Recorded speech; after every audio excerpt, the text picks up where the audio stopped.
Welcome to Psychic Sunday. Start your week with a spiritual tune-up, and this is your host, Reverend Erin-Ashley. Today we're going to talk about the 6 common types of psychic attacks. Now, I wanted to talk about this with you today because this is something that I get a lot, and I get a lot of talk about it, and there's a lot of discussion in the metaphysical world about psychic attacks. Do they exist? Do they not exist? Blah, blah, blah. Does anyone ever have control over our energy field or influence over it? So I'm going to answer some of those questions as we go through. The answers are a little bit complex, as always. So what we're going to cover are the 6 most common types of psychic attacks, how to prevent each one, and you'll notice that the prevention is very similar. So you'll notice that what works for one thing tends to work for more than one type of psychic attack, and what to do once you're under attack. So if you are not under attack, and if you are under attack, you usually use a slightly different strategy to get back to center and happiness. The first one is possession. This is what most people like to think about when they're thinking about psychic attacks. This is what The Exorcist was all about. And possession is when a spirit or soul hijacks a body and takes over the function and control of the body. The person who is possessed will not be consciously present and will usually have no memory of the possession or of the actions that happened while possessed. First of all, does this exist? Yes. Is it common? Absolutely not. I have yet to see a professional case of this. I have only heard of 1 or 2 cases in my network that I consider genuine possession. Most of the time, people who are under the influence of another entity are conscious of it, and it's not quite a possession, and this is not something that you want to invite. So first of all, if you're working with the paranormal and entities that are not of love and light, know your limits very, very, very well. Create good energetic boundaries. Make sure you surround yourself with love, light, angels, spirit guides, whatever it is that helps you to connect with your feelings of safety. You want to continue to do that. Again, very rarely does this even happen, but you can prevent it by staying in a good, happy spot. What to do once you are possessed? Now, see, you are not consciously around anymore once you are possessed. So, at crisis management, you need someone else to come in. Whenever you're actually in the possession, you actually need someone else to come in. Again, this is exceptionally rare, and I've only heard of 1 or 2 valid cases in my entire career, and I have worked with 0. But once you are, you need to have a good team to go and take care of it. So don't even worry about this. I'm only bringing this up because I get asked about it so much. I actually get at least 1 email a week about, am I possessed? If you have the conscious awareness to type and ask me if you are possessed, you are not possessed. You're good. All right, on to more. Next, we have influence. This is much more common. Influencing is when a non-physical entity is influencing your actions, thoughts, and behavior, but it does not have complete control of your body, and your conscious awareness is still present. You are almost always consciously aware of what is going on, and occasionally both you and this other entity will inhabit your body at the same time. It is a very weird experience. I have witnessed several influencing events in my career, and I have had 1 entity attempt to influence me. It lost because, again, I called in the angels. I'm going to show you what to do. First, stay in your white light. If you're working with non-physical entities, you want to stay in a high vibration. And this is because, just like if you're communicating with a human being, you want to speak with the human beings that are safe, right? Not the ones who like to kill and murder and maim. The same thing is true with non-physical entities. Talk to the beings of love and light, not the ones that want to take you over. It's really that simple. So if you stay in that place, they literally cannot attack you. They can't do anything. They can't meditate with white light. They need your energetic permission before they can come in. So if you don't give them permission, you can't be influenced. The only times I've seen influence is whenever a professional is attempting to work with a low vibrational entity to get them to raise their vibration and get them to either cross over or do something more productive with their energy. And for the super, super, super sensitive who choose to do this work, it can get a little dicey from time to time. But again, this is not a super dire situation as long as you know what you're doing. Be very comfortable in your own energy and know the difference between your energy and someone else's energy. If you are an empath, do not play with anything that is of not of love and light until you are so super clear about your energy and everyone else's. Empaths especially, we tend to have a little bit more trouble figuring out whose energy is what. So that's advanced empath skill. Crisis management. If you notice that something is taking you over that you don't like, or if it feels like you're being influenced in a way that just isn't pleasant, and you don't know how it happened, call on your angels immediately. Tell them to remove it. And also remember that you have authority. You have the authority to get it out at all times. Get angry if you want.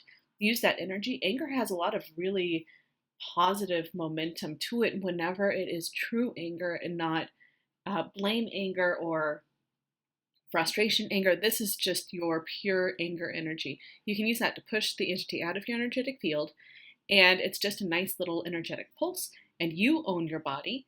And so you get to control the energy that is radiating from you and the energy that you attract to you. And that really is key with everything I'm going to talk about today, is you actually control and own your body and your energy field.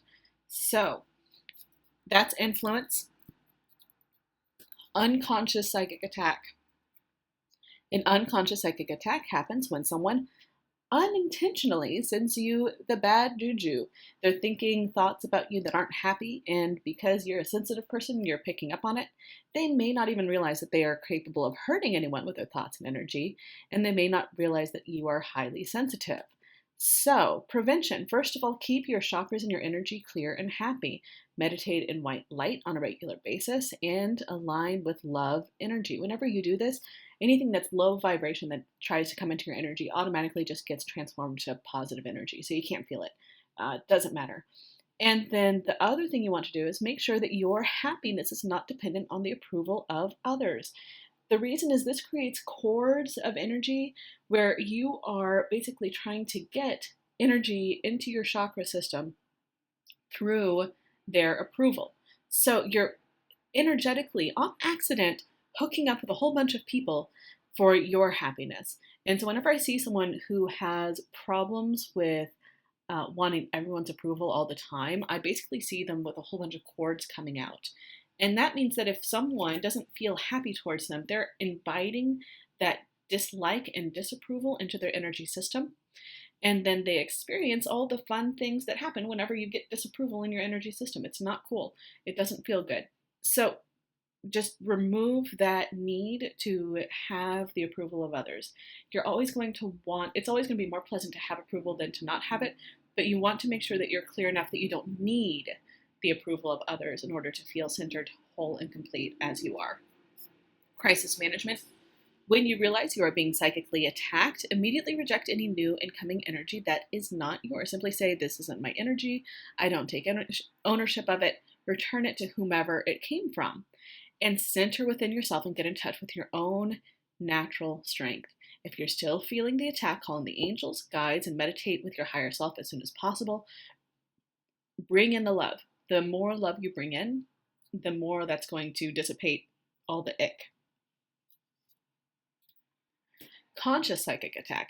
A conscious psychic attack happens when someone consciously and maliciously sends negative energy your way with the intention to harm or hurt you. Now, I laugh a little when I say this because, first of all, don't ever do this to someone else, because this is just going to bite you in your own ass. This is something that you cannot send negative energy to someone else without getting a ton of negative energy for yourself. So it's so not even worth it.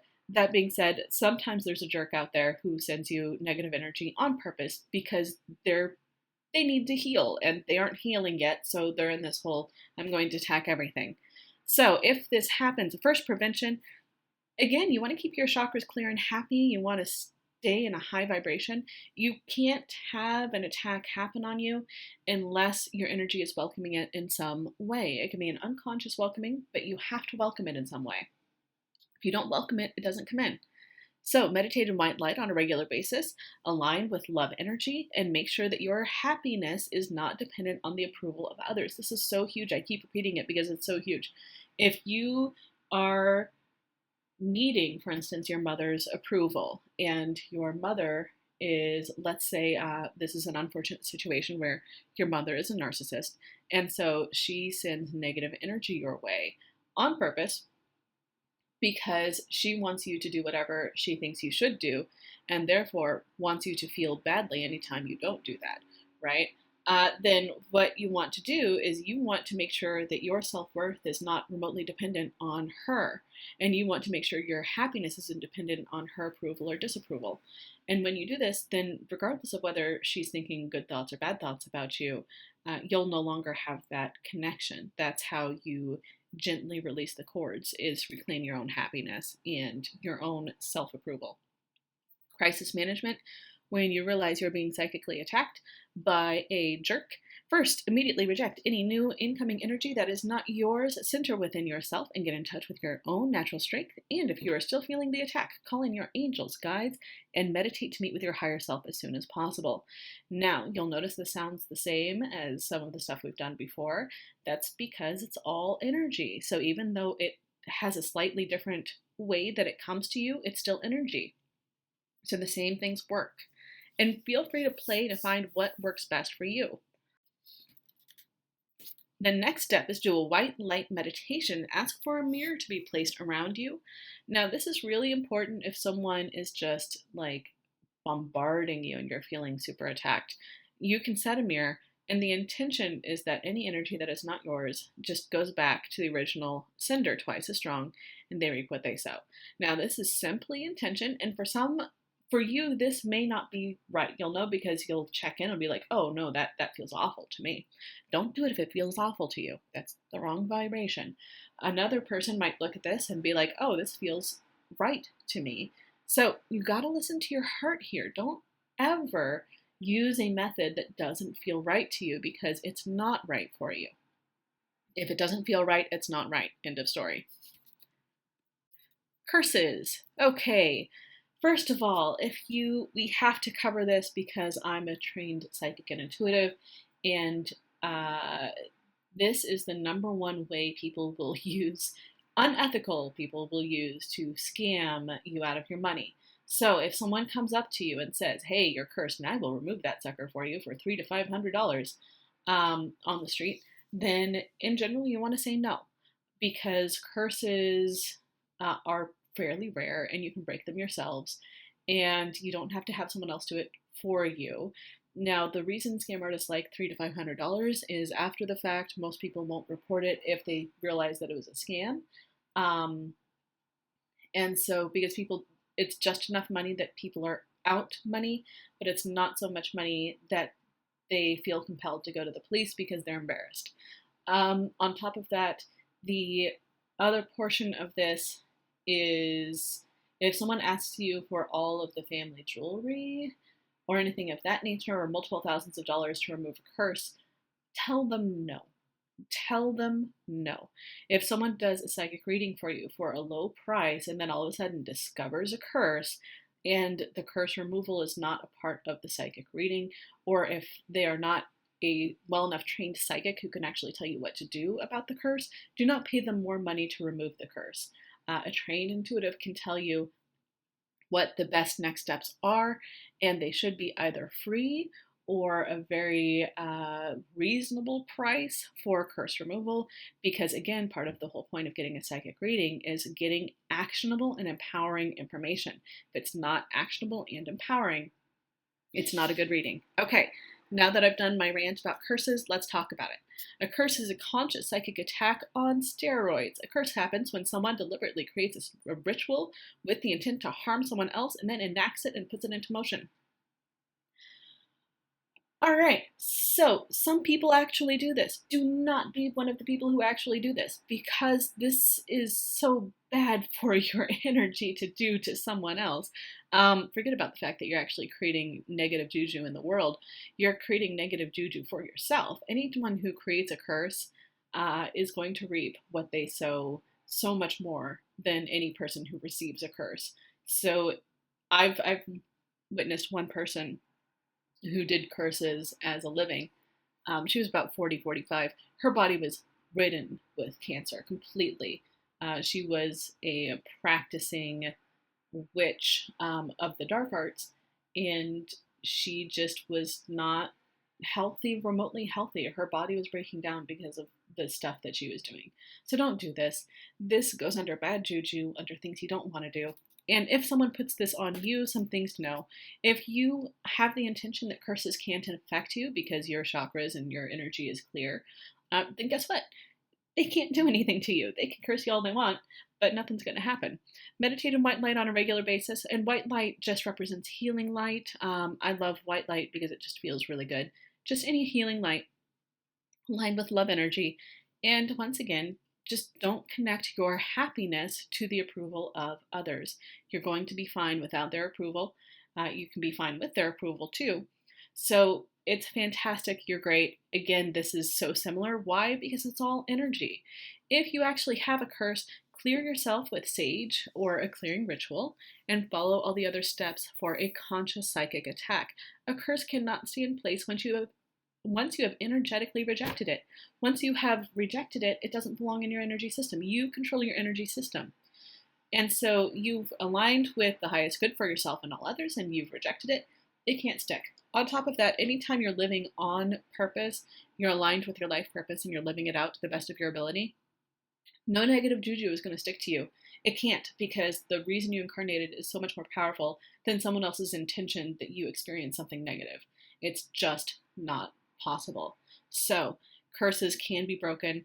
If it's especially sticky, then just do the inner work. I've almost always seen someone who, even when they had a legitimate curse, which is incredibly rare, you have to clear your chakras and you have to make sure that your happiness is not dependent on other people's approval and on your external and internal circumstances. So you have to reclaim your own power.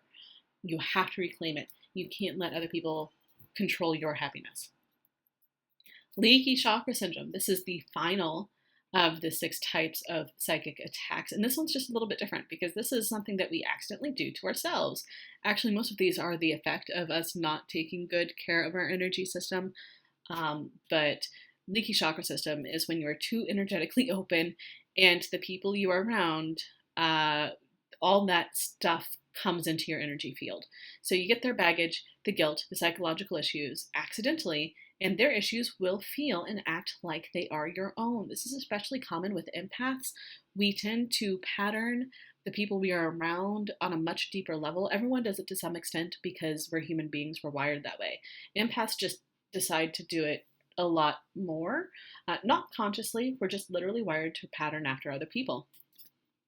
So once you're out of someone's energy field, and if you're still feeling the ick that's happening, that did happen with them, then guess what? You've got leaky chakra syndrome. So you want to give all of that energetic issues back and release it from your body. You don't want to carry it around.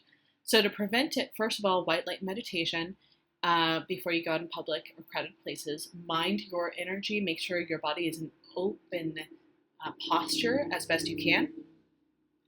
And if you know there's a high probability of too much openness, make sure you just send a prayer out that your intention is to be clear, and make sure your chakras are clear and are the proper size and the proper spin for you.